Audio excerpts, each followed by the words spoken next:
ایک بچے نے پوچھا کہ جب ہمارے یہاں جنازہ اٹھایا جاتا ہے تو ہم امام صاحب کو دیکھتے ہیں کہ وہ چاروں ایک تو پایوں پر آتے ہیں، پہلے ایک اٹھاتے ہیں، پھر دوسرا، پھر تیسرا، چوتھے نے چاروں کو کندھا دیتے ہیں اور بلند آواز سے دوسرا کلمہ پڑھ رہے ہوتے ہیں، تو یہ کیا سنت ہے اس طرح کرنا؟ یہ بالکل چاروں پایوں کو کندھے پر اٹھا کر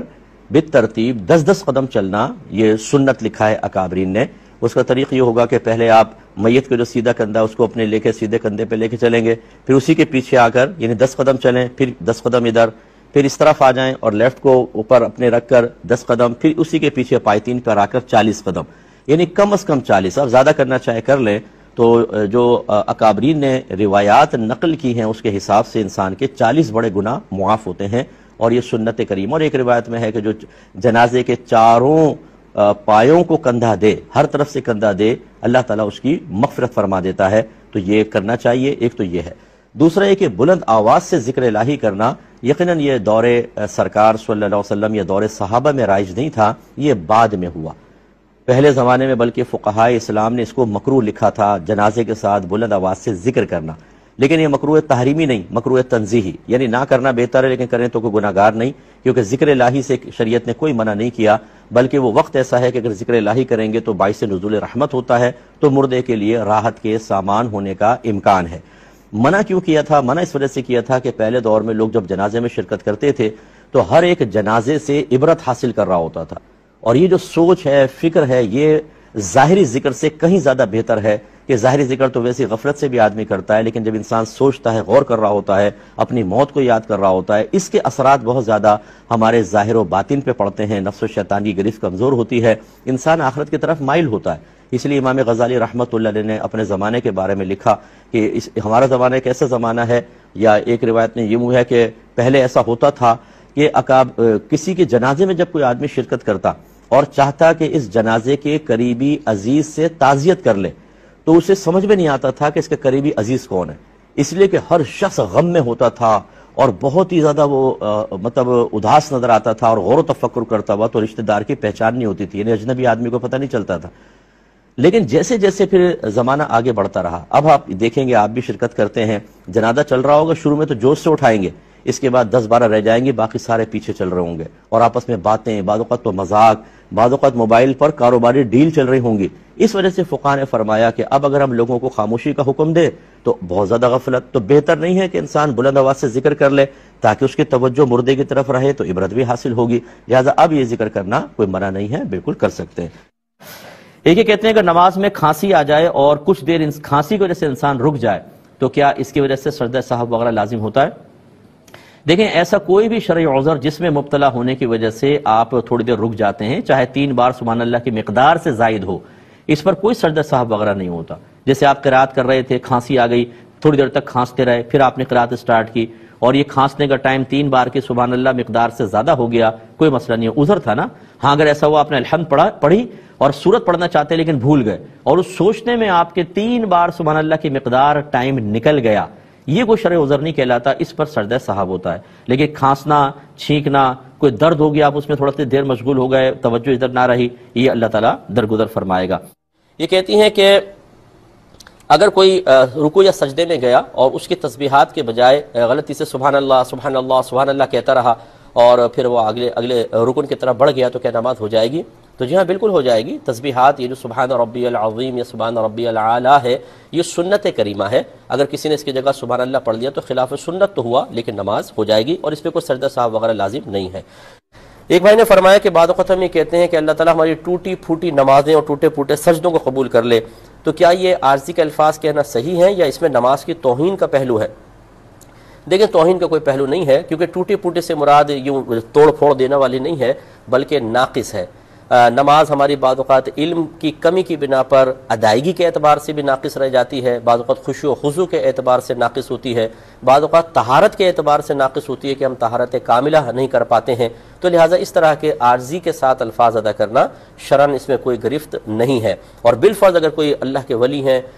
جیسے کوئی اگر اللہ کے نبی بھی ہیں اور وہ بالفرض ان سے کوئی ایسی دعا منقول ہو کہ اللہ تعالیٰ ہماری اس ناقص عبادت کو قبول کر لے، تو یہ تو سراسر عارضی ہے، کیونکہ ان کی نماز تو بالکل کامل و اکمل ہے، تو اس طرح پھر وہ عارضی کے الفاظ ادا کریں تو اس میں شرعاً کوئی حرج نہیں ہے۔ دیکھیں ذکر جو ہوتا ہے وہ زبان سے بھی ہوتا ہے اور دل سے بھی ہوتا ہے. ذکر باللسان، ذکر بالجنان. دل سے بھی ذکر ہوتا ہے، اور وہ دل کا ذکر جو ہے دو طرح کا ہوتا ہے. ایک تو ہم جیسے یوں بیٹھے ہیں آنکھیں بند کر کے اور جیسے اللہ اللہ اللہ اپنے تصور میں لا رہے ہیں اور ایسے جیسے دل دھڑک رہا ہے اور اللہ اللہ کہہ رہا ہے. اور ایک قلبی ذکر وہ ہوتا ہے جس کو غور و تفکر کہا جاتا ہے. دلائل قدرت پہ آپ غور کریں، اللہ تبارک و تعالیٰ کی عظمت اور وسعت کے بارے میں آپ غور کر رہے ہیں، یا آپ اعتراف نعمت کر رہے ہیں، مثلا یاد کر رہے ہیں اللہ نے مجھے کیا کیا نعمتیں دی ہیں، ان کو آپ شمار کرتے جا رہے ہیں، اور پھر یہ سوچتے ہیں کہ اگر یہ نعمتیں نہ ہوتی تو میرے ساتھ کیا ہوتا. یہ بھی ایک قلبی ذکر ہے اور زبردست قسم کا ذکر ہے، یہ جو غور و تفکر والا ہوتا ہے. نبی کریم صلی اللہ علیہ وسلم نے ارشاد فرمایا کہ گھڑی بھر کا غور و تفکر سال بھر کی عبادت سے بہتر ہے. یعنی ایسا غور و تفکر جو امور آخرت میں ہو، آپ کے اندر نورانیت پیدا کرے، اللہ تبارک و تعالیٰ کی نعمتوں کے اعتراف کی طرف لا کے شکوہ شکایت سے بچائے. دلائل قدرت پہ غور کریں تو اللہ کی عظمت اور محبت قلب میں بڑھتی ہوئی محسوس ہو. امور آخرت پہ غور و تفکر کریں تو دنیا سے دل ہٹے اور آخرت کی تیاری کی طرف دل مائل ہو. یہ غور و تفکر گھڑی بھر بھی اگر آپ کر لیں اس سال بھر کی عبادت سے بہتر ہے جو غفلت کے ساتھ ادا کی جائے. تو بعض ہمارے بھائی بہن نوافل پہ لگے ہوئے ہیں زبردست، بڑی راتوں میں بتا دیں کون سا نفل پڑھنا ہے، وہ ہزار ہزار نوافل ذکر میں لگی ہوئی ہماری بہنیں، مسلسل زبان چل رہی ہے، دل مائل نہیں ہو رہا. بیٹا پان لے آنا ذرا، ہاں وہ کھانا بنا لینا، یہ بھی چل رہا ہے، اور جی 1000 کی تعداد پوری کرنی ہے 2000. غور و تفکر کی عادت ڈالیں، زبردست قسم کی یہ عبادت، زبردست قسم کا ذکر ہے. تو خلاصہ کلام یہ ہے کہ زبان سے بھی آپ ذکر کر سکتے ہیں اور قلب سے بھی، بلکہ اگر آپ زبان سے ذکر کرنے میں محسوس کریں کہ ریاکاری ہوگی، جیسے مسجد میں بیٹھے ہوئے آپ کوئی دیکھے گا ریاکاری ہو سکتی ہے، تو قلبی ذکر افضل ہوتا ہے، ورنہ زبان سے بھی آپ کر سکتے ہیں. ایک بہن نے فرمایا کہ غسل کا طریقہ مصعب کیا ہے وہ بتا دیں، اور کیا عورت بغیر بال کھولے نچلے دھڑ سے ہی غسل کر سکتی ہے یا نہیں؟ دیکھیں غسل کا آسان سا طریقہ یہ ہے کہ واش روم جانے سے پہلے آپ بسم اللہ الرحمن الرحیم پڑھیں اور دل میں پاک ہونے کی نیت حاضر کر لیں. زبان سے کہنا ضروری نہیں ہوتا، اور پاک ہونے کے لیے کلمہ پڑھنا کوئی ضروری نہیں ہے، اصل تو ہے غسل کے فرائض پورے کرنا. پھر آپ الٹا قدم رکھ کر باتھ روم میں داخل ہوں، اب اندر کوئی کلام نہیں کریں گے. اس کے بعد جب لباس وغیرہ اتار لیں، اس کے بعد سب سے پہلے دونوں ہاتھ پہنچوں تک دھوئیں، نمبر 1. نمبر 2، پھر اگر جسم پہ کوئی گندگی وغیرہ لگی ہو تو اس کو صاف کیجئے. پھر تیسرا، نماز کی طرح کا وضو کریں. اس کے بعد چوتھا، پورے جسم پر تیل کی طرح پانی کو مل لیں، خصوصاً جب سردیوں میں آپ نہا رہے ہوں، اور خصوصاً جب شاور وغیرہ سے نہ نہا رہے ہوں، بالٹی وغیرہ سے، تو زیادہ ضروری ہے کہ ایسا کر لیں. اور یہ غسل جنابت کی میں آپ کو خاص بات یاد کر رہا ہوں، احتیاط، ورنہ عام غسل میں تو نہ بھی کریں چلے، مسئلہ نہیں ہے. تیل کی طرح پانی کو مل لیں. اس کے بعد پھر اپنے سیدھے کندھے پر نیچے دھڑ پر 3 مرتبہ پانی ڈالیں، پھر الٹے کندھے پر، پھر سر پر 3 مرتبہ پانی ڈال کر پورے بدن کو دھو لیں، اور آخر میں دھوتے ہوئے ملتے بھی جائیں، یہ بھی سنت کریمہ ہے. اور آخر میں پھر کسی تولیہ وغیرہ سے جسم کو صاف کر لینا بھی مستحب ہے. سرکار سے دونوں چیزیں ثابت ہیں، کبھی آپ نے تولیہ کو منع کر دیا اور ایسے ہی گیلے بدن پہ کپڑے پہن کے تشریف لے گئے، لیکن وہاں عرب کی گرمی تھی تو یقینی سی بات ہے وہ 2 منٹ میں وہ پانی اڑ گیا. تو ٹھنڈے علاقوں میں اور عام علاقوں کے اندر ایسا نہ کیا جائے، بلکہ نبی کریم سے جسم مبارکہ صاف کرنا بھی ثابت ہے، تو اس سنت پر پھر عمل کریں. یہ غسل کمپلیٹ ہو گیا. اگر غسل جنابت ہے تو اس میں خاص طور پر مطلب کلی کا اہتمام، ناک میں پانی چڑھانا، جو اگرچہ وضو میں دونوں فرض پورے ہو جائیں گے، اور پورے بدن پہ اچھی طرح پانی کا بہانا. خاص طور پہ بہنیں بال گھنے ہوتے ہیں، بالوں کی ایک ایک جڑ میں پہنچنا چاہیے، کانوں کے اندر، یعنی سوراخ میں نہیں لیکن کان کے سوراخ کے باہر جتنا ظاہری حصہ ہے اس کو اچھی طرح دھونا. پھر اور جسم کے اندر ایسے مقامات کہ آپ کو اگر یہ گمان ہو کہ جب تک اچھی طرح اس میں پانی نہیں ڈالا جائے گا پانی پہنچے گا نہیں، یا صرف مسا ہو جائے گا، تو اب وہ آپ خود اندازہ کر لیں، ان تمام مقامات پر اچھی طریقے سے پانی پہنچانا ہوگا. اب جو آپ نے بال کھولنے کا کہا، دیکھیں نبی کریم صلی اللہ علیہ وسلم نے ایک خاتون کو جس کی بالوں میں مینڈیاں بنی ہوئی تھیں، یعنی 3-3 4-4 بنا کے بہت ساری مینڈیاں، ان کو کھولنا بڑا آزمائش تھا، تو سرکار نے ان کو اجازت دی کہ آپ اسی پر پانی بہا لیں، بس سر کے یعنی بالوں کی جڑ تک پانی پہنچ جائے اور سر تک، باقی بالوں پر پانی بہا لیں، کھولیں نہیں. لیکن جو عام چٹیا ہوتی ہے اس کو کھولنا ہوگا. اور سر دھوئیں نہ دھوئیں اس پر میں تھوڑا سا کلام کرتا ہوں. پہلے ایک کالر میرے ساتھ ہیں. السلام علیکم. تو آپ کی خدمت میں گزارش کر رہے تھے کہ یاد رکھیں خواتین کو سر دھونا فرض ہے. یہ غلط کسی نے مسئلہ نکال دیا ہے کہ جی بہنیں سر چھوڑ دیں، نیچے دھڑ سے نہا لیں، غسل ہو جائے گا. ایک بال برابر جگہ بھی سوکھی رہ گئی تو غسل نہیں ہوگا اور جہنم میں جانا پڑے گا. میرے آقا صلی اللہ علیہ وسلم نے حضرت علی کرم اللہ وجہہ الکریم کو جب یہ حدیث بیان کی کہ علی ہر بال کے نیچے جنابت ہے، اگر ایک بال بھی نہ دھلا تو جہنم میں ایسا ایسا کیا جائے گا. تو حضرت علی رضی اللہ تعالیٰ عنہ کہتے ہیں اس کے بعد میں نے اپنے سر سے دشمنی کر لی، یعنی آپ پھر سر منڈایا کرتے تھے کہ اس خوف کی وجہ سے کہ کوئی ایک بال سوکھا نہ رہ جائے. ہاں اگر کوئی بہن ایسے علاقے میں ہیں جہاں پر بہت ہی سخت سردی ہے گرم پانی یوز کریں، اس کے بعد بھی فوراً ایک دم بال ٹھنڈے ہو جاتے ہیں اور شدید قسم کا نزلہ، سر کی جکڑن ہو سکتی ہے، چاہے سر کتنے ڈھک لیں تب بھی ان کے ساتھ ایسا معاملہ ہوتا ہے، وہ ہیٹر چلنے کے باوجود بھی اس کا شکار ہو جاتی ہیں۔ اگر اس قسم کی پرابلم ہے تو یہ ایک مجبوری کی صورت ہے، پھر نیچے سے نہا لیں اور اوپر سر کا اور بالوں وغیرہ کا مسح کر لیں جب تک یہ کیفیات رہیں۔ یا بعض ایسے ہوتے ہیں جو مطلب ہیٹر افورڈ نہیں کر سکتے ہیں، ایسے بھی ہوتے ہیں بعض گھر تو وہ ٹھنڈا بہت زیادہ ہوتا ہے گھر، اس میں پھر یہ صورتحال ہے کہ اگر بال آپ گیلے کر کے رکھیں گی تو بہت زیادہ بیماری کا اندیشہ ہے، وہاں پر بھی اس کی اجازت ہوگی کہ جب تک یہ کیفیات باقی رہیں آپ سر کا مسح کر لیں اور چہرے کا بھی، اور نیچے پورا دھڑ اچھی طریقے سے دھو لیجیے۔ کسی نے پوچھا ہے کہ اگر غیر مسلم اپنے مذہبی تہواروں پر چندہ لینے گھر یا دکانوں پر آ جائیں تو کیا کیا جائے؟ اطراف بھی ان کی کئی دکانیں اور مکانات ہیں۔ دیکھیں، پہلی بات تو یہ کہ کسی کے بھی مذہبی تہوار میں بغیر کسی شرعی عذر یا مجبوری کے شریک ہونا، خوشی کا اظہار کرنا، یہ انسان کو دائرہ اسلام سے خارج کر سکتا ہے، کیونکہ مذہبی تہوار میں عقائد شامل ہوتے ہیں اور یقیناً غلط عقیدے کے اوپر خوشی کا اظہار کرنا یا اس سے راضی ہونا انسان کو دائرہ اسلام سے خارج کر دیتا ہے۔ اس لیے کسی کا غیر مسلم کے مذہبی تہوار میں بالکل حصہ دار نہیں ہو سکتے۔ لیکن میں یہ نہیں کہہ رہا ہوں کہ آپ ان کو کوئی برا بھلا کہنا شروع کریں، کوئی رکاوٹ ڈالنے کی کوشش کریں۔ ایز اے مسلم میں عرض کر رہا ہوں کہ شریعت کا تقاضا یہ ہے کہ آپ اس میں بالکل حصہ دار نہ ہوں، تو لہٰذا اگر کوئی عذر مجبوری نہیں ہے تو بالکل اوائڈ کریں، منع کر دیجئے، پیار سے محبت سے نہ کریں۔ لیکن اگر وہاں پر ماحول کچھ اس قسم کا ہے کہ جان کا خطرہ ہو سکتا ہے، کوئی بعد میں مخالفتوں کا خطرہ ہو سکتا ہے، جیسے کہ بعض جگہ ایسی سینسٹیو ہیں کہ وہاں پر اگر اس طرح کی چیزوں کو اوائڈ کیا جائے تو نگاہوں میں لے لیتے ہیں اور بعد میں وہاں پر مسائل ہوتے ہیں۔ لیکن واقعی صحیح خوف ہونا چاہیے، یہ نہیں کہ شاید ایسا ہو جائے، شاید سے کوئی نہیں چلے گا، یقین ہونا چاہیے۔ تو ایسی صورت میں پھر صرف کسی مذہبی تہوار میں تعاون کی نیت سے نہیں، بلکہ اپنے آپ کو فی الحال یا مستقبل میں کسی نقصان سے، بڑے نقصان سے بچانے کی نیت سے تھوڑا بہت دے دیا جائے تو اس کی گنجائش نکلے گی اور اس میں انسان گناہگار نہیں ہوگا۔ بھائی نے پوچھا کہ کیا مکروہ وقت میں قرآن مجید کی تلاوت کر سکتے ہیں؟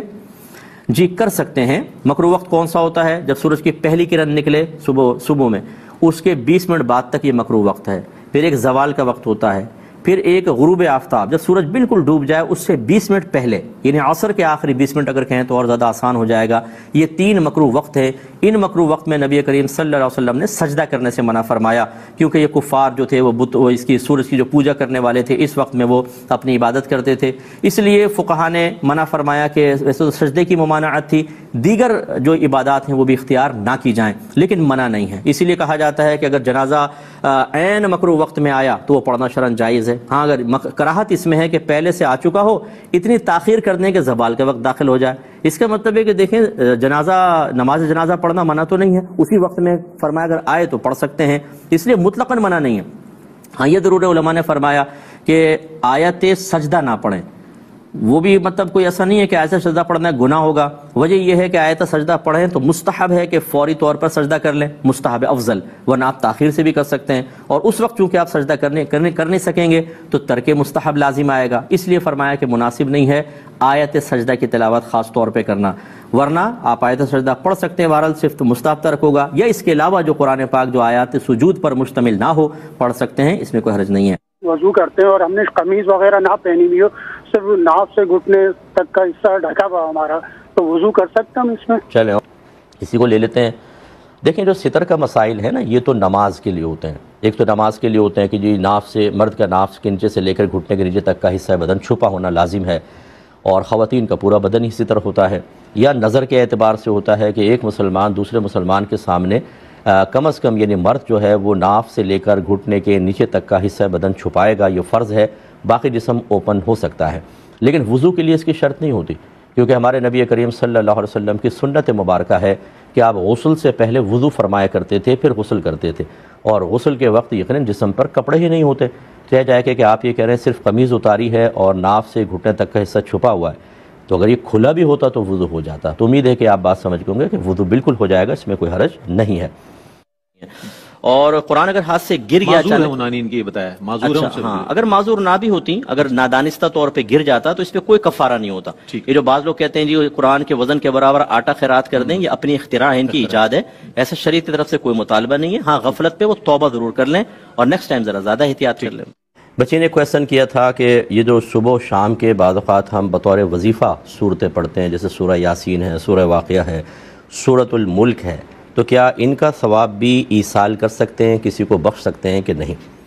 جی ہاں، دیکھیں بالکل کر سکتے ہیں۔ مثال کے طور پہ ایک بہن ہے، وہ اپنی بچی کے رشتے کے لیے وظیفہ پڑھ رہی ہے، فرض کر لیں۔ اب یہ بظاہر تو رشتے کے لیے وظیفہ پڑھ رہی ہے، لیکن نیک عمل تو ہے، اس کا ثواب بھی آپ ایصال کر سکتے ہیں۔ اسی طرح روٹین میں جو بھی آپ کے درود پاک ہے یا آپ صورتیں پڑھتی ہیں، ان سب کا ثواب ایصال کیا جا سکتا ہے۔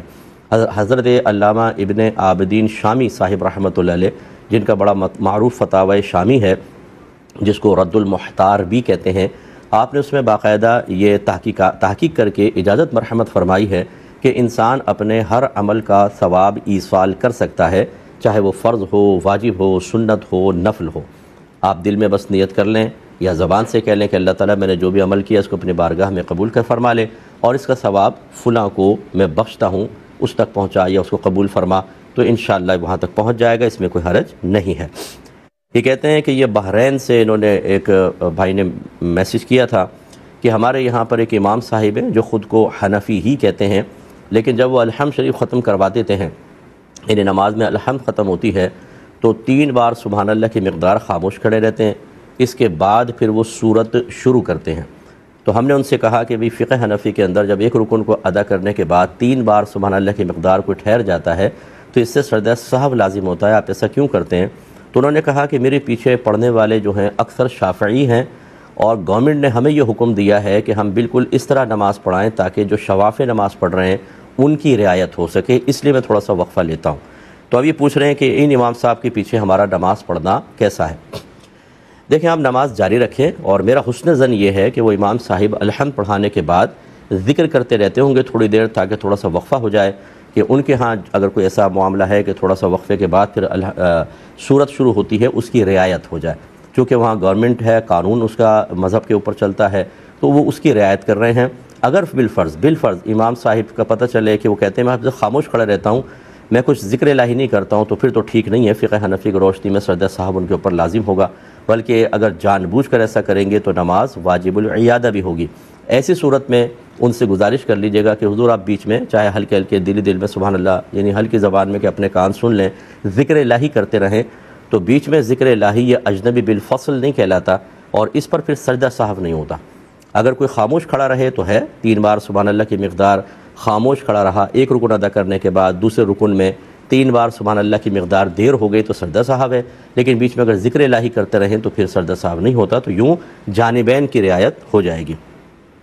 کہ جب ہم کہیں سفر کا ارادہ رکھیں اور شہر کی حدود سے باہر نکل کر کم از کم 92 کلومیٹرز دور جانے کا ارادہ ہو، تو باہر نکلتے ہی پھر کون سی نماز پڑھیں گے؟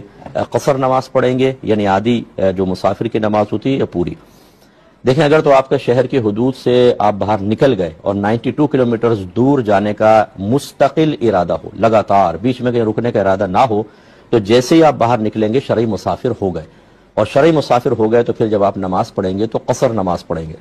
اور یہ قصر 4 فرضوں میں ہوتی ہے، بس ظہر، عصر اور عشاء کے 4 فرض 2 کر کے پڑھیں گے، باقی تمام سنن، نوافل اور دیگر نمازوں کے فرائض جیسے فجر کے 2 ہیں، مغرب کے 3، وہ پورے ہی پڑھے جائیں گے۔ اگر ٹائم ہے تو پھر سنن نوافل پڑھ لیں، اگر ٹائم نہیں ہے تو مسافر راستے میں سنن نوافل وغیرہ چھوڑ سکتا ہے۔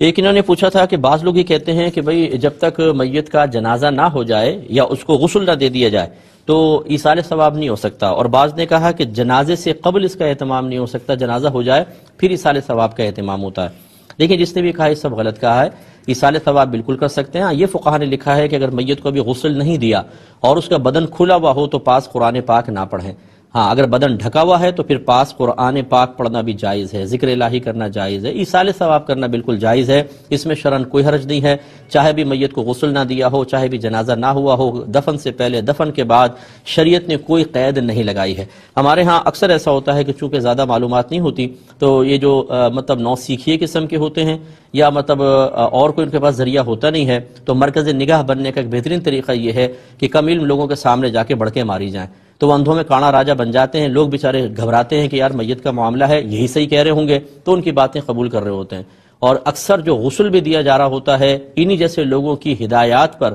وہ بالکل خلاف سنت اور بعض اوقات گناہ پر مشتمل ہوتا ہے، لیکن ان کو اپنی آخرت کا خوف نہیں ہوتا، ان کو ہیرو بننے کا شوق ہوتا ہے کہ ہم لوگوں کے درمیان بس مرکز نگاہ بن جائیں، یوں کرو یوں کرو اور یوں کرو. لوگ بیچارے وہ خلاف سنت کر رہے ہیں، لڑکے نوجوان، انہیں کچھ پتہ نہیں ہے، وہ ان کے کہنے پہ چل رہے ہیں اور آتا جاتا کچھ نہیں ہے. تو یہ بھی ضروری نہیں ہے کہ جو ایسا کہہ رہا ہے وہ غلطی کہہ رہا ہوگا، لیکن جو ایسا کوئی بھائی بہن ہمیں سن رہا ہو جس کو معلومات نہیں ہے، تو خدا را اپنی سنی سنائی باتوں کو سامنے نہ لے کر آئیں.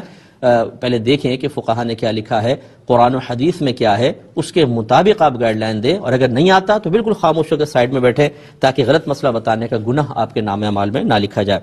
اب آپ کی بات کا جواب یہ ہے کہ دیکھیں نبی کریم صلی اللہ علیہ وسلم نے حیض کی کم از کم مدت 3 دن قرار دی ہے، یعنی اگر 2 دن آ کے بند ہو گیا اور پھر 15 روز تک آئے نہیں، اس میں 15 روز دیکھے جاتے ہیں، تو وہ حیض نہیں بنے گا. کم از کم لگاتار 3 دن آئے تو حیض، اور اس کی زیادہ سے زیادہ مدت 10 دن ہوتی ہے. 10 دن سے اوپر نکل جائے وہ حیض نہیں ہوتا. ایک اصول یاد رکھیں. دوسرا یہ کہ 2 حیضوں کے درمیان کم از کم 15 دن کا پاکی کا فاصلہ لازم ہے.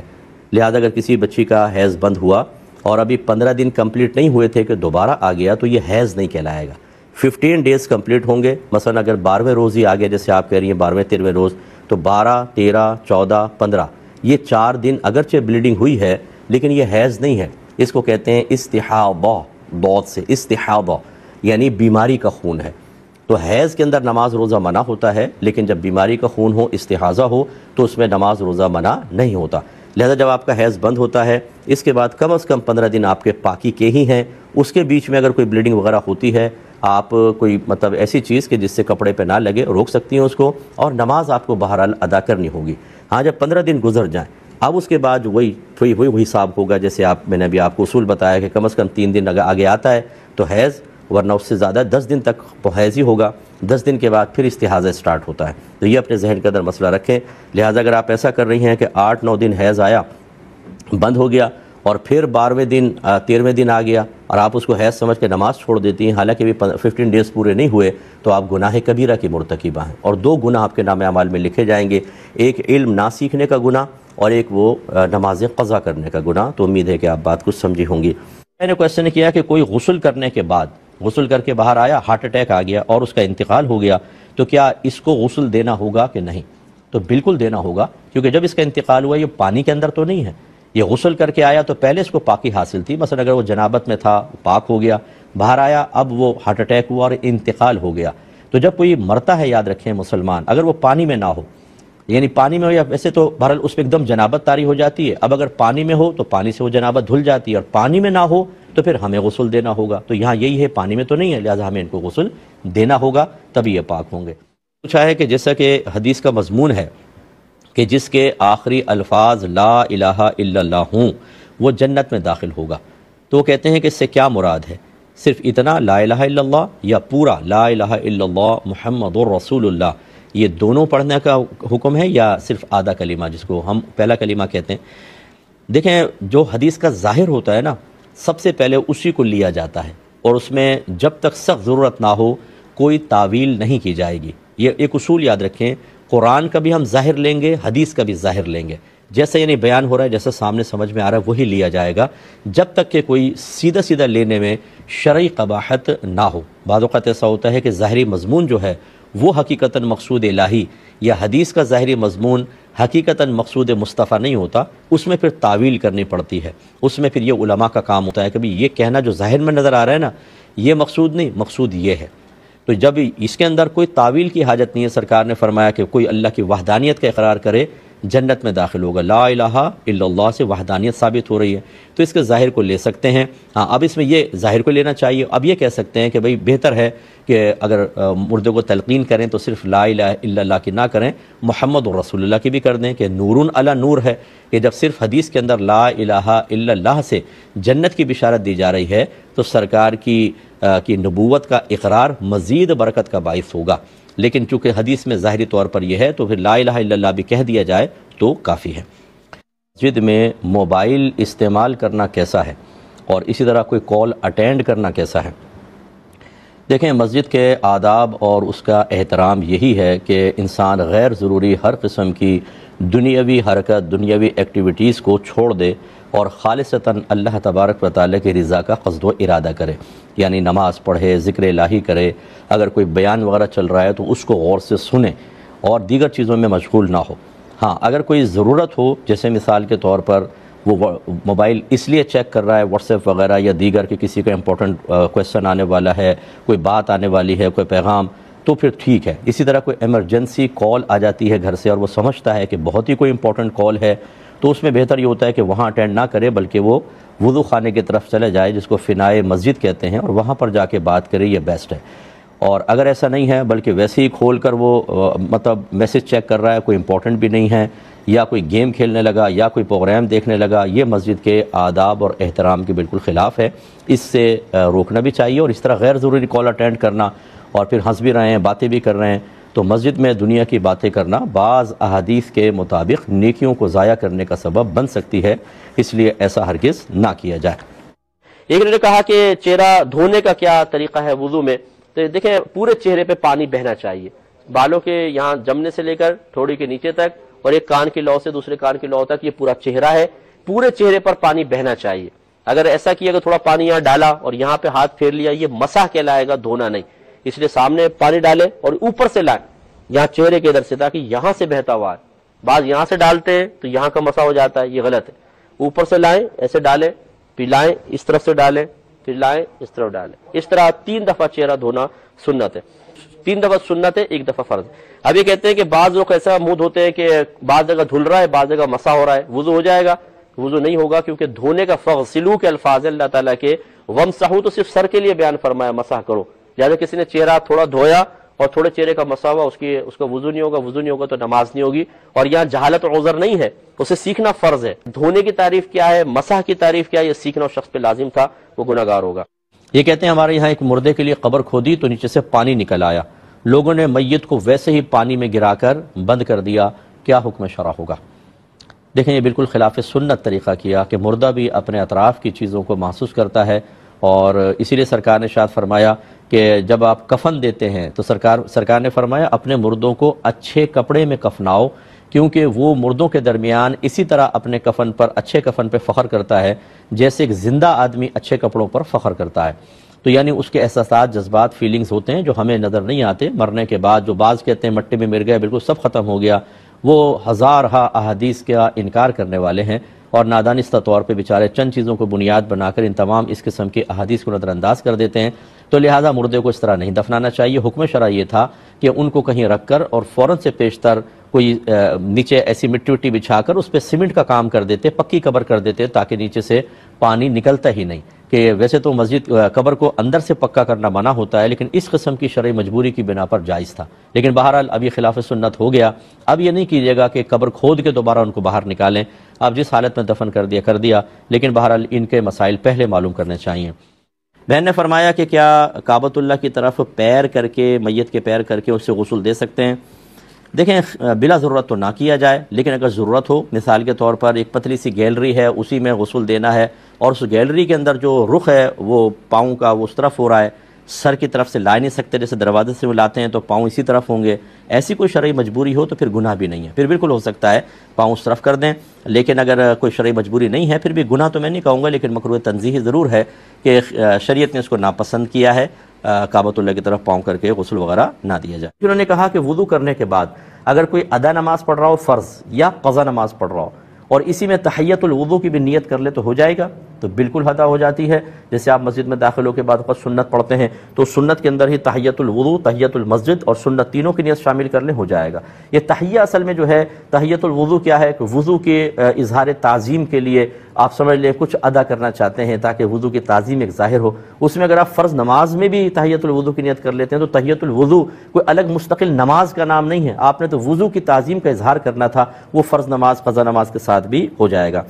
ایک بھائی نے فرمایا کہ اذان سے قبل درود پاک پڑھنے کی کیا شرعی حیثیت ہے؟ دیکھیں نبی کریم صلی اللہ علیہ وسلم کے دور میں جو اذانیں ہوئی ہیں اس میں تو ایسا نہیں تھا کہ پہلے درود پاک پڑھا جائے، لیکن اگر فرض کر لیں کوئی آج کے دور میں پڑھتا ہے تو حکم یہ ہوگا، یعنی اب سوال یہ پیدا ہوگا کہ کیا یہ جائز ہوگا کہ نہیں ہوگا۔ علماء نے واضح طور پہ فرمایا کہ اگر پہلے درود پاک پڑھتا ہے تو منع نہیں ہے، کیونکہ اللہ تبارک و تعالی نے ارشاد فرمایا یا ایھا الذین آمنوا صلوا علیہ وسلموا تسلیما، اے ایمان والو تو ان نبی کریم صلی اللہ علیہ وسلم پر درود اور خوب سلام بھیجو۔ کب بھیجو کب نہیں بھیجو اللہ نے کوئی کنڈیشن نہیں لگائی. جب یہ چیز بغیر کنڈیشن کے ہے تو ہم اسے جب چاہیں اختیار کر سکتے ہیں. اب لیکن یہ ضرور ہے کہ ایک سنت متوارثہ چلتی آئی ہے کہ اذان سے پہلے درود نہیں ہوتا تھا. اس لیے علماء نے فرمایا اس آیت کی روشنی میں پہلے درود پاک پڑھ سکتے ہیں. لیکن چونکہ سنت متوارثہ چلتی آ رہی ہے کہ متصلاً درود نہیں پڑھا گیا، اس لیے یوں کریں کہ پہلے درود پاک پڑھ لیں، پھر تھوڑا سا وقفہ کریں، اس کے بعد اذان دیں، تاکہ جو ہماری نئی نسلیں ہیں وہ اس درود کو اذان کا حصہ نہ سمجھنا شروع کر دیں. اس طریقے سے کوئی حیت اختیار کرنا کہ جو سنت متوارثہ چلی آ رہی ہے اس میں تغیر اور تبدل پیدا ہو جائے، اور بچے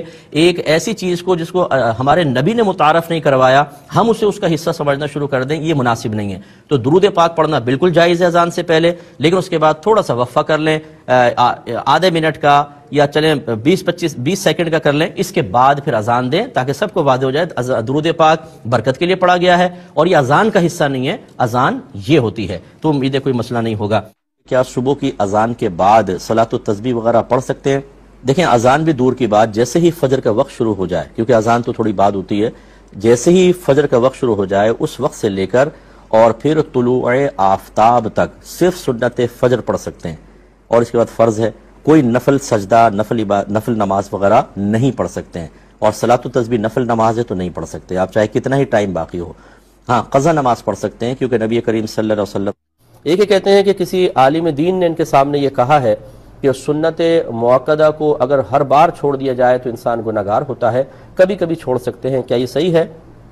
دیکھیں کبھی کبھی چھوڑ سکتے ہیں یہ تو نہ کہا جائے، مناسب نہیں ہے، بلکہ یوں کہا جائے کہ اگر کبھی کبھار رہ گئی کوئی سنت مؤکدہ رہ گئی، جیسے وقت کم ہے تو آپ نے فرض پڑھ لیا سنت مؤکدہ چھوڑ دی، تو ایک دو بار چھوڑا تو یہ برا نہیں ہوتا ہے، یعنی برا ہے لیکن گناہگار نہیں ہوتا ہے. ہاں اگر ترک کی عادت بنا لے، یہ پڑھتا ہی نہیں ہے، تو پھر وہ یقیناً گناہگار ہوگا. تو اس جہت سے ان عالم دین نے بالکل صحیح بات بیان فرمائی،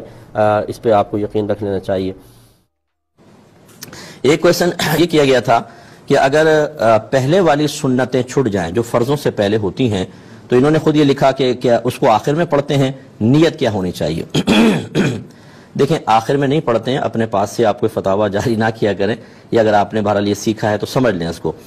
اب مثال کے طور پہ اس میں سب حکم تھوڑا مختلف ہوتا ہے. فجر کی پہلے کے 2 سنتیں نکل گئیں تو یہ تو بعد میں پڑھ ہی نہیں سکتے آپ، حتیٰ کہ سورج طلوع ہو جائے. اس کے بعد امام محمد رحمۃ اللہ علیہ کے قول کے مطابق زوال سے پہلے ان کی قضا کرنا چاہیں تو آپ کر سکتے ہیں، کیونکہ یہ سنتوں کی بہت زیادہ تاکید ہے تو قریب بواجب ہیں، اور واجب اگر چھوٹ جائے تو اس کی قضا ہوتی ہے، اس لیے وہ کہتے ہیں کہ قضا ادا کر لیں. جبکہ امام اعظم اور امام ابو یوسف رضی اللہ تعالی عنہما یہ دونوں کہتے ہیں کہ سنت کی قضا ہے ہی نہیں، لہذا نکل گئی تو نکل گئی. پھر ظہر پر آ جائیں. اگر ظہر کی 4 سنتیں نکلی ہیں تو اس میں ترتیب پہلے قائم رکھیں گے آپ. پہلے 4 فرض آپ نے پڑھ لیے، پھر 2 سنت جو اس کے بعد کی ہیں، پھر اس کے بعد یہ 4 سنت پڑھیں، اور سنت کی نیت سے ہی پڑھیں گے. اب اس میں اختلاف علماء کا، بعض کہتے ہیں اگر وہ اپنے مقام سے ہٹ گئے تو سنت نہیں رہی بلکہ نفل یا مستحب بن گئی، کیونکہ پہلے سنت تھا آپ نے بعد میں اس کو لے گئے تو نفل یا مستحب بعد نے کہا ادا ہو جائے گی. تو بہرحال آپ لیکن ترتیب قائم رکھیے گا. عصر کی اگر 4 سنتیں نکل جائیں وہ نہیں پڑھ سکتے، کیونکہ نبی کریم صلی اللہ علیہ وسلم نے فرائض کی ادائیگی کے بعد، یعنی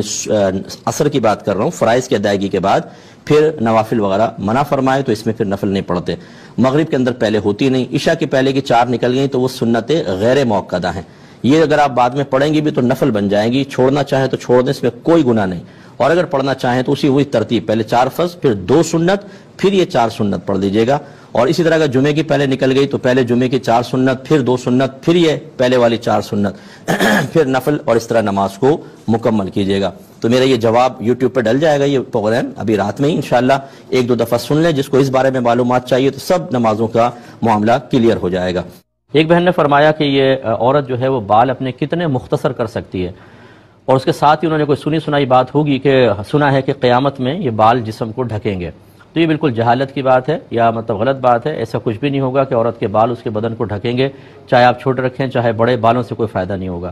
دوسری بات یہ ہے کہ بال ضرورتاً چھوٹے کرنا اجازت ہے، لیکن اتنے چھوٹے نہ ہوں کہ کندھے سے اوپر ہو جائیں، کیونکہ پھر یہ مردوں کی مشابہت ہو جائے گی. جس طرح کے مردوں کو منع ہے کہ کندھوں سے نیچے نہ رکھیں، کسی ملنگ بابا کو بھی اس کی اجازت نہیں ہوتی، یاد رکھیں، فقیروں کو بھی نہیں ہوتی ہے. شریعت یہ کہتی ہے کہ کندھوں تک بس بال ہو سکتے ہیں مرد کے، اس کے نیچے نہیں ہو سکتے. نبی کریم نے اتنے تو رکھے ہیں کہ آپ کی زلفوں نے شانوں کو چھوا ہے، لیکن اس سے نیچے نہیں. اور عورت کے لیے حکم یہ ہوتا ہے کہ کندھوں سے نیچے رکھیں، کیونکہ اس کو مردوں کی مشابہت اختیار کرنا منع ہے۔ باقی یہ کہ جیسے آگے سے کٹنگ وغیرہ کروا لی یا پیچھے سے 2 3 منہ نکل آتے ہیں بالوں کے کٹنگ کروائی اور اتنے چھوٹے نہیں کیے تو بال کٹوانا شرعاً صحیح ہے۔ یہ کہتے ہیں اگر صلاۃ السلام پڑھتے ہیں جیسے محفل کے آخر میں تو کس طرف رخ کریں؟ کیا کعبۃ اللہ کی طرف رخ کیا جائے یا مدینہ منورہ کی طرف رخ کریں؟ دیکھیں بہت سی چیزیں ایسی ہوتی ہیں کہ شریعت ان کا کوئی مطلب ان کے بارے میں سختی سے تعلیم نہیں دیتی، ہم انہیں ادب قرار دے دیتے ہیں۔ تو ایسی چیزیں جو ہم خود اپنے ادباً ایجاد کریں اسے اپنی ذات تک محدود رکھنا سب سے بہتر ہوتا ہے۔ تو اس لیے کعبۃ اللہ کی طرف رخ کریں یا مدینہ کی طرف، کوئی شریعت کی ممانعت نہیں ہے۔ اب اگر آپ یہ سمجھتے ہیں کہ چلیں کعبہ کی طرف، کوئی یہ سمجھتا ہے میں کروں زیادہ ادب ہے، کوئی اس طرف کر لے، کوئی یہ سمجھتا ہے کہ چونکہ نبی کریم صلی اللہ علیہ وسلم پر سلام بھیجا جا رہا ہے اور اللہ تعالیٰ اپنی قدرت کاملہ سے ہمارا درود اور ہمارا سلام نبی کریم کی بارگاہ میں فرما دیتا ہے، تو اس کا مطلب یہ ہوا کہ جب ہم سلام پڑھتے ہیں تو سرکار صلی اللہ علیہ وسلم کی بارگاہ میں پیش ہو رہا ہے، تو جس طرح ہم کسی شخص کو سلام کریں تو اس کی طرف رخ کرتے ہیں، اس لیے مدینہ منورہ کی طرف رخ کر کے کھڑے ہو جائیں تو یہ بھی بہت اچھی سوچ اور فکر ہے، لیکن اپنی ذات تک محدود۔ اگر ایک شخص ہے نہ کعبۃ اللہ کی طرف رخ کرے نہ اس طرف بلکہ ادھر منہ کر کے وہ درود و سلام پڑھ رہا ہو، آپ اس پہ فتویٰ جاری کر دیں کہ تم بے ادب ہو، یہ غلط ہوگا۔ جس طرف رخ چاہے کر کے پڑھیں، کوئی ممانعت نہیں ہے۔ ادب احترام اپنی جگہ پر ہوتا ہے، بعض اوقات خود ساختہ ادب احترام ہوتے ہیں، وہ تو ویسے ہی مسلط نہیں کرنے چاہیے۔ اور ہاں قرآن حدیث سے ثابت ہو یا ہمارے معاشرے میں ہمارے عرف میں بہت زیادہ وہ رائج ہو چکا ہو کہ اس کے خلاف ہونا ہر شخص کی نگاہوں میں معیوب اور معتوب بن رہا ہو، اس کا ادب احترام، جیسے مسجد میں جوتی لے جانا۔ نبی کریم صلی اللہ علیہ وسلم اور صحابہ کرام سے نالین کے ساتھ نماز پڑھنا ثابت ہے، لیکن اب ہمارے عرف میں جوتی مسجد میں لے جائیں سب اس کو معیوب سمجھتے ہیں، اس سے بچنا ہوگا۔ اللہ تعالیٰ عمل کی توفیق عطا فرمائے۔ دوسرا نے کہا کہ بیٹا یا بیٹی کا اگر ہم رشتہ کرنا چاہیں تو کیا استخارہ کرنا لازم ہے؟ جی پہلی بات تو یہ کہ کوئی لازم نہیں ہے، اور دوسری بات یہ ہے کہ صرف استخارے پر اکتفا کرنا بھی بہتر نہیں ہے۔ میں اکثر آپ کو سمجھاتا ہوں کہ نبی کریم صلی اللہ علیہ وسلم نے یقیناً استخارے کی تعلیم دی ہے اور صحابہ کرام بھی استخارہ کرتے رہے ہیں، لیکن ان کے خواب شیطانی مداخلت سے پاک و صاف تھے۔ ان کو جو خواب میں اشارہ ملتا تھا وہ اللہ تبارک و تعالیٰ کی طرف سے ہونا، مطلب اس کا اغلب غالب گمان یہی کہ اللہ تعالیٰ کی طرف سے تھا، جبکہ ہمارے خوابوں کے اندر شیطانی مداخلت بہت زیادہ ہوتی ہے، کیونکہ ہمارے افعال و اعمال ہم خود جانتے ہیں ہم کس قسم کے کر رہے ہیں۔ اب ہوتا یہ ہے کہ بعض اوقات شیطانی مداخلت کی وجہ سے یس نو اور نو یس محسوس ہوتا ہے اور ہم کر گزرتے ہیں، اور آگے جب ہماری مرضی کے موافق رزلٹ نہیں آتا تو ہم معاذ اللہ استخارے کو برا بھلا کہتے ہیں۔ دوسری بات یہ ہے کہ فرض کر لیں کہ اللہ تعالیٰ کی طرف سے ہی اشارہ ہوا، اب وہ اشارہ کا مطلب یس یا نو تو ہے، یہ کہاں سے آپ نے کر لیا کہ یہ آپ کے حق میں مطلب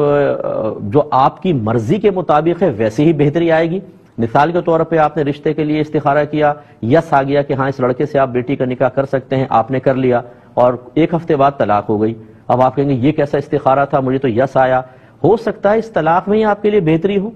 اللہ تعالیٰ کا ازلی فیصلہ تھا یہی نکاح ہو اور طلاق میں بیٹی کے لیے بہتری ہو۔ اب اس راز کو ہم سمجھ نہیں پاتے۔ ہمارے نزدیک تو استخارے کے بعد اگر یس آیا تو اس کا مطلب رزلٹ یہ نکلنا چاہیے تھا کہ وہ کبھی رشتہ ختم نہ ہوتا،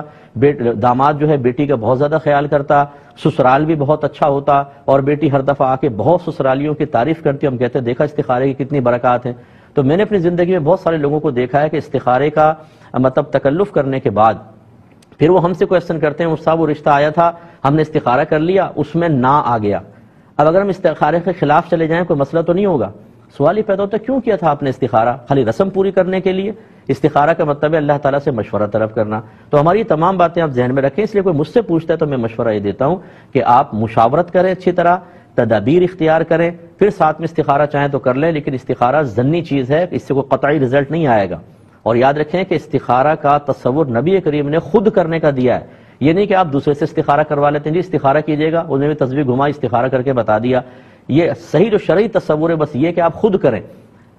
عشاء کی نماز کے بعد 2 رکعت نفل نماز استخارہ پڑھیں، اللہ کی بارگاہ میں التجا کریں کہ اللہ تعالیٰ جو میرے حق میں بہتر ہے وہ خواب میں دکھا دے۔ پھر اگر خواب میں آپ کو سفیدی یا سبزی نظر آئے تو سمجھ لیں یس ہے، اگر بلیک نظر آئے ریڈ نظر آئے تو نو ہے، اگر کوئی خاص علامت نہ ہو تو 1 دن کریں، 2 دن 7 دن تک کریں، کوئی نہ کوئی اشارہ آپ کو ملے گا۔ اس کے باوجود نہ ملے تو آپ چھوڑ ہی دیں، اب آپ مطلب تدبیر اور مشاورت کریں۔ لیکن میں اکثر یہ کہتا ہوں کہ استخارہ کی طرف آنے کے بجائے آپ یہ کر لیں، اس لیے نہیں کہ میں سنت کو روک رہا ہوں، بلکہ اس لیے کہ ہمارے لوگوں کے ایمان انتہائی ضعیف ہو چکے ہیں، کمزور ہو چکے ہیں، باقی شرعی تقاضے پتہ ہی نہیں ہوتے، استخارہ کرتے ہیں اور اس کے بعد معاذ اللہ کی بارگاہ میں شکوہ کرتے ہیں کہ اللہ تعالیٰ تو نے کیسا مشورہ دیا، ہماری تو بچی کا مستقبل تباہ ہو گیا، ان کے ایمان کو کون بچائے گا؟ کس نے کہا تھا آپ کو استخارہ کرنا واجب ہے؟ تو یہ تمام چیزیں ذرا دیکھ کر پھر آپ اس کے بارے میں کوئی فیصلہ کیجئے۔ بہن نے کال کرتے ہوئے پوچھا ہے کہ اگر ہم نماز پڑھ رہے ہیں اور سامنے فش ایکویریم ہے تو کیا نماز ہو جائے گی؟ دیکھیں نماز تو ہو جائے گی، کس نے کہا ہے کہ اس میں فش کو بھی دیکھیں کہ کون سی مچھلی کہاں جا رہی ہے؟ اگر سامنے ہے انسان نظر جھکا کے نماز پڑھ رہا ہے تو ٹھیک ہے، ہو جائے گی۔ ہاں یہ پھر اس میں کراہت بڑھے گی کہ اگر آپ بار بار فش ایکویریم کی طرف دیکھ رہے ہیں یا مچھلیوں کو کے اندر آپ کی نگاہ اس طرف جا کے توجہ مکمل طور پر اس طرف ہو گئی ہے تو یہ مکروہ ضرور ہے، اور جتنی توجہ استغراق زیادہ ہوگی اتنی کراہت بھی بڑھے گی۔ لیکن اگر کوئی یہ کہے کہ جی ہم نظر جھکا کے پوری توجہ اللہ کی طرف رکھ کے نماز پڑھ رہے ہیں، بس سامنے فش ایکویریم ہے تو نماز ہو جائے گی، تو اس میں کوئی مسئلہ نہیں ہے، نماز بالکل ہو جائے گی۔ یہ کہتے ہیں کہ قرآن پاک کو حفظ کر کے بھلا دینے کی کیا سزا ہے؟ دیکھیں قرآن و حدیث یہ کہتے ہیں کہ جس نے قرآن پڑھ کر بھلا دیا وہ بروز قیامت اندھا اٹھایا جائے گا۔ اگرچہ اس کی تعویل بعض مفسرین نے یہ کی ہے کہ قرآن پڑھ کر اس پر عمل نہ کرے، یہ بھلانا ہے تو وہ اندھا اٹھایا جائے گا، لیکن بعض نے اس کے ظاہر کو بھی لیا ہے کہ ظاہر کو ہم کیوں ظاہر سے ہٹیں، قرآن کسی نے یاد کیا اور بھلا دیا، غفلت میں مبتلا ہو گیا تو ہو سکتا ہے کہ اندھا اٹھایا جائے۔ اسی لیے جو اپنے بیٹے بچوں اور بچیوں کو حفظ کروانا چاہتے ہیں میں ان کو اکثر مشورہ دیتا ہوں کہ غور کریں سب سے پہلے کہ آپ کے گھر میں ایسا ماحول ہے کہ بچے حفظ کے بعد بھی حفظ کو قائم رکھ سکیں۔ نمبر 2، کیا آپ کا بچوں پہ اتنا کنٹرول ہے کہ جب وہ اسکول کالج یونیورسٹی میں جائیں اور وہ بالغ ہو جائیں اور وہ مطلب انڈیپینڈنٹ ہو جائیں، تھوڑا سا آزاد ہو جائیں، تب بھی وہ آپ کا حکم مانتے ہوئے قرآن کو بار بار ریپیٹ کریں؟ بعض ماں باپ اپنا شوق پورا کرنے کے لیے بچیوں کو بھی حفظ کرا دیتے ہیں، لڑکوں کو کراتے ہیں، لڑکا بڑا ہوتا ہے باہر جاتا ہے، ماں باپ کی سننا چھوڑ دیتا ہے، قرآن گیا۔ بچی شادی ہوئی، شوہر ہے، سسرال ہے، جوائنٹ فیملی اس میں لگ گئی، بچے پیدا ہوئے، قرآن گیا۔ کیا فائدہ وہ آپ کے قرآن پڑھانے کا، ذرا یہ بتائیے؟ سزا اپنی جگہ موجود۔ اور یہ بھی اچھی طرح یاد رکھیں، اب یہ بات آئی ہے تو میں عرض کر دوں کہ نبی کریم صلی اللہ علیہ وسلم نے ارشاد فرمایا جس نے قرآن کو یاد کیا پھر اس کے حلال کو حلال اور حرام کو حرام جانا، وہ بروز قیامت اپنے خاندان میں سے 10 ایسے افراد کی شفاعت کرے گا جن پہ جہنم واجب ہو چکی ہوگی۔ اس کا مطلب ہے ہر حافظ کے لیے انعام نہیں ہے کہ آپ نے حفظ کر لیا اب آوارہ گردیوں میں لگے ہوئے ہیں، لڑکیوں کے پیچھے بھاگ رہے ہیں، بچی ہے تو وہ بے پردگی کر رہی ہے، حرام کام معاملات چل رہے ہیں، غیبتیں چغلیاں، اور حافظہ ہونے کی وجہ سے ذہن میں یہ تصور قائم ہے کہ انشاءاللہ میدان معاشر میں 10 کی شفاعت ہوگی۔ کسی کی شفاعت نہیں کر سکتے آپ، بلکہ آپ کا وہاں بچنا مشکل ہو جائے گا۔ یہ بعمل حافظ قرآن کے لیے ہے کہ جس نے قرآن کو یاد کیا پھر حلال کو حلال اور حرام کو حرام جانا۔ تو اب آپ کے لیے جو ماں باپ اپنے بچوں کو حفظ کروا رہے ہیں، پہلی بات حفظ، نمبر 2 اس پر عمل، نمبر 3 حفظ پہ استقامت، وہ کبھی بھولے نہیں۔ یہ آپ میں صلاحیت ہے اتنی، آپ ایسا ماحول بنا چکے ہیں کہ آپ آگے چل کے بچوں کو کنٹرول کر سکیں گے، پھر تو ضرور آپ کروائیں، ورنہ کسی اچھے عالم دین سے مزید مشورہ کر لیں۔ ایک بھائی نے کہا کہ عورتوں کا درگاہ پر جا کر یعنی مزارات پر جا کر نیاز تقسیم کرنا کیسا ہے؟ دیکھیں اس مقصد کے لیے عورت کا گھر سے نکلنا بالکل جائز نہیں ہے، اسے گھر پہ رہنا چاہیے۔ عورتیں اگر مزارات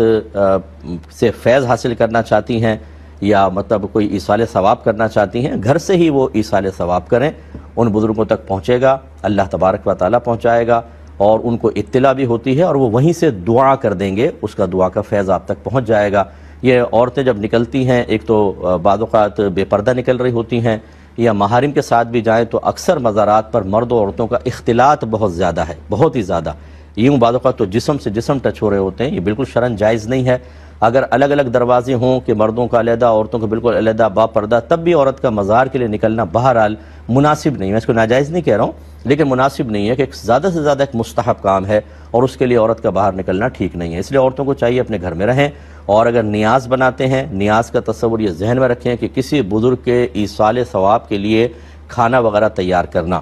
اور یہ نیت کرنا کہ لوگ کھائیں گے تو اس کا ثواب فلاں بزرگ کو پہنچ جائے، اس میں نیت اپنی بالکل ٹھیک ہونی چاہیے کہ کھانا صرف اللہ تبارک و تعالیٰ کے لیے بنے گا،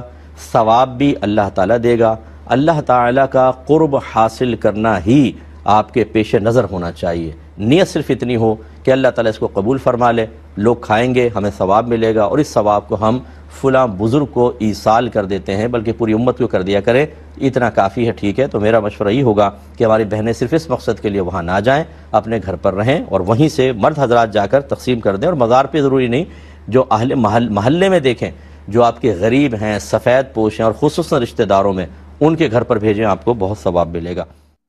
نبی کریم صلی اللہ علیہ وسلم نے ارشاد فرمایا کہ جس نے نماز ختم کی اور پھر اس کے بعد اس نے وضو نہیں توڑا، حدث لاحق نہیں ہوا، اور اس نے کوئی بات وغیرہ نہیں کی، تو جب تک وہاں بیٹھا رہے گا اللہ تبارک و تعالیٰ کے فرشتے اس کے لیے دعائے بخشش اور رحمت کرتے رہیں گے۔ یہ بخاری کی روایت موجود ہے۔ تو یہ ہوتا ہے، اور یہ اہل سنت کی جو مساجد ہیں اس میں زیادہ یہ فضیلت اس لیے حاصل ہو سکتی ہے کہ نماز کے بعد اکثر اجتماعی دعا کا اہتمام ہوتا ہے، یا وہ حضرات جو نماز کے بعد بیٹھ کر اسی جگہ پر کچھ دیر وظائف پڑھتے رہتے ہیں، ان کے لیے بہت بڑی سعادت کی بات ہے کہ وہ جب تک وہاں بیٹھیں گے، جب تک اگر فرض نماز کے بعد اجتماعی دعا کر رہے ہیں تو رحمت کونین صلی اللہ علیہ وسلم کے فرمان کے مطابق جتنی دیر یہ اپنی دعا کر رہے ہیں اتنی دیر اللہ کے فرشتے ان کے لیے مغفرت اور بخشش کی دعا کر رہے ہوں گے۔ تو یہ تو موجود ہے، اور ضمناً یہ ایک فائدہ یہ بھی عرض کر دیتا ہوں، یعنی توجہ رکھنی چاہیے کہ وہ فرشتے کوئی بھی فرشتہ جو بھی کام کرتا ہے صرف اللہ کے حکم سے کرتا ہے، وہ اپنی مرضی سے کسی کام کا انتخاب نہیں کرتا ہے۔ تو اس کا مطلب ہے کہ جب